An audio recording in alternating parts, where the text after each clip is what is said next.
Tribuners, kita beralih ke kabar selanjutnya. Tiga kapal feri yang ada di pelabuhan penyeberangan Tanjung Api-Api, Kabupaten Banyuasin tidak beroperasi. Kapal-kapal itu tidak beroperasi lantaran harus menjalani perawatan rutin dan perbaikan. Berkurangnya tiga armada kapal feri ini berakibat truk yang akan menyeberang ke Pulau Bangka harus mengantre panjang.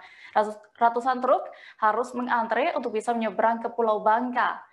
Antrean truk pengangkut berbagai kebutuhan ini juga sudah terjadi beberapa hari terakhir. Bahkan ada sopir yang mengaku terpaksa menunggu hingga 3 hari. Detail informasinya akan disampaikan langsung oleh rekan wartawan kami dari Tribun Sumsel, Ardiansyah yang kini sudah bergabung bersama saya. Halo Ardiansyah. Halo rekan Dea, selamat sore Tribuners. Ya, Ardiansyah, bisa Anda jelaskan apa sebenarnya penyebab sampai terjadinya antrean ratusan truk di pelabuhan penyeberangan TAA Banyuasin kali ini? Baik rekan Dea dan Tribuners. Dari pantauan kami di lapangan bahwa adanya panjangnya antrian yang terjadi di Pelabuhan Tanjung Api-Api ini karena ada tiga kapal feri yang seharusnya beroperasi ini mengalami perawatan rutin dan juga terjadi perbaikan karena ada satu kapal yang sempat mengalami konsleting di mesin kapal sehingga tiga kapal tidak bisa beroperasi dari seluruh total kapal yang seharusnya 13 untuk melayani kapal pengangkutan Palembang Bangka itu mengalami kendala. Seharusnya dari 13 hanya saat ini ada 10 kapal yang bisa beroperasi. Itu rekan Rea. Ya, apakah ada penyebab lain yang mengakibatkan ratusan truk ini harus mengantre? Baik rekan Dea dan Tribuners. Faktor lain juga penyebab dari terlambatnya pengangkutan untuk truk-truk hingga mengantri panjang ini karena pasang surutnya air laut yang terjadi di dekat dermaga dan juga lonjakan angkutan truk ini baik dari seluruh wilayah, baik dari itu Sumatera maupun dari Pulau Jawa, sehingga membuat pelabuhan Tanjung Api-Api ini menjadi padat, sehingga sulit dari pihak pelabuhan untuk seluruhnya mengangkut truk-truk yang datang ke pelabuhan ini, rekan Dea. Iya, lalu sebenarnya berapa Ardiansyah jumlah armada kapal yang bisa melayani penyeberangan Bangka ini sebenarnya? Baik rekan Dea, dari wawancara kami dengan pihak pengelola pelabuhan penyeberangan Tanjung Api-Api, sebetulnya ada 13 armada yang melayani penyeberangan dari pelabuhan Tanjung Api-Api ke Muntok Bangka. Tetapi karena tiga mengalami kendala dan harus melewati perawatan rutin, sehingga ada 10 armada yang bisa melayani penyeberangan saat ini, rekan Dea.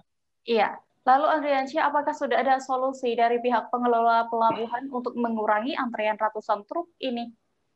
Baik, rekan Dea, dari wawancara kami dengan Kepala UPTD Pelabuhan Penyeberangan Tanjung Api-Api bahwa mereka sementara ini mencari solusi untuk menambah trip 3 trip yang bisa mereka lakukan untuk mengangkut truk-truk yang sedang mengantri.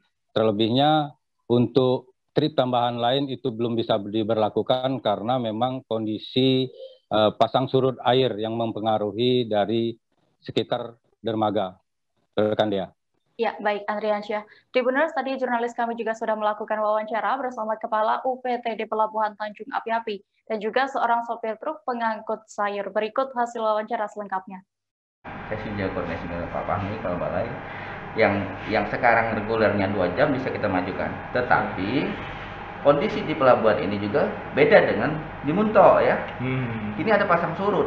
Nah sekarang kalau tidak salah kedalaman air sekitar 1 ya. 0,8 nggak sampai 1. Kapal kita ini nggak sama GT-nya.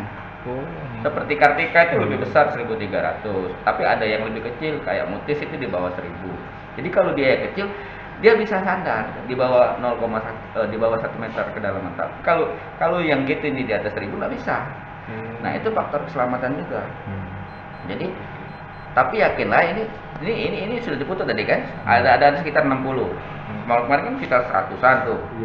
Nah, ini tadi kami sudah rapat dengan perwakilan sopir dan para pengurus ini untuk menenangkan para kawan-kawan sopir ini supaya kasih pengertian. Yang kami utamakan adalah yang prioritas, Jangkut. Seperti sembako, sayur yang cepat busuk ya, misalnya cabai atau apa, bawang, telur, ayam gitu. Tapi kalau yang kelontongan kita prioritaskan kedua. Jadi 70-30%. 70 itu yang prioritas utama, 30% yang prioritas kedua. Tadi kan kita ada motor tuh. Ya, mungkin motor agak kita pelankan dikit. Motor kan tidak busuk, tidak kira-kira. Nah, macam itu. Jadi tolong kawan-kawan media juga memberitakannya seimbang. Saya lihat memang beberapa hari ini lah masuk medsos segala macam. Tapi mungkin ya orang nggak tahu di situ kondisi seperti apa di sini ya. Kami ini udah berapa hari di sini, Pak? Udah hampir 2 hari lah. Udah hampir 2 hari. Nah, kita bawa apa nih, Pak? Sayur. Bawa sayur. Nah, udah 2 hari ini gimana kondisi barang kita ini, Pak? Ya, barang ini ya jelas ya agak layu, agak inilah. Itu kenapa belum bisa menyeberang, Pak ya? Kendalanya antri di dermaga Antri. belum bisa masuk. Belum bisa masuk. Ya. Dari pihak dermaga ada pemberitahuan antri atau itu bagaimana? Ada sih pemberitahuan antri katanya. Antrinya kenapa? Belum tahu, nggak dijelasin. Ya kurang tahu sih di dalam. Belum tahu ya. Belum tahu, belum masuk ke dalam kita. Nah, ini udah 2 hari nunggu di sini untuk amunisi, makan, minum itu gimana biasanya? Ya Kalau beli bertambah atau gimana pengeluaran jadinya? Ya jelas bertambah. Bertambah. Kita bertambah. Kalau biasanya? Ya kalau biasanya sih kalau udah sampai antri ini cukup dengan 1 hari ya pengeluaran kita normal biasa-biasa aja. Berarti ini Kalau udah dua hari ya pengeluaran kita otomatis bertambah. Nah, ini dari pihak. Terima kasih sudah nonton. Jangan lupa like, subscribe, dan share ya.